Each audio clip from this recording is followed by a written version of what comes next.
Hello, आज food सीरीजचा second day आहे. तर मग म्हटलं बनानापासून काहीतरी बनवूया. कारण की बनाना शिवांशला, स्वामीला माझ्या अजिबात आवडत नव्हता आतापर्यंत तरी.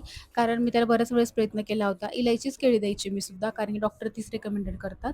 म्हटलं चला रेसिपी सुरुवात करण्याआधी तुम्हाला आमची संडे इव्हनिंग कशी गेली ती पण शेअर करावी. आणि बघा माझा स्वामी किती छान क्रिकेट खेळतो ना, तर चला वेळ न वाया घालवता रेसिपी सुरुवात करूया. कालच्या दाखवल्याप्रमाणे दुधात 2 काजू, 2 बदाम आणि फक्त एक 5-6 मखाने घेतले होते आणि ते छान भिजत ठेवले गरम दुधामध्ये. नंतर केळी. मी खजूर वापरत नाही, कारण प्रत्येक वेळेस खजूर चांगली येतच नाही. कारण मी खूप ब्रँडचे यूज करून बघितले. मला काहीतरी त्यात आढळतंच. मला ते नकोच वाटतं आणि चला चांगला ब्रँड असेल ना, तर मला नक्की सजेस्ट करा. तर ही छान स्मूथी रेडी झाली आहे बनानाची.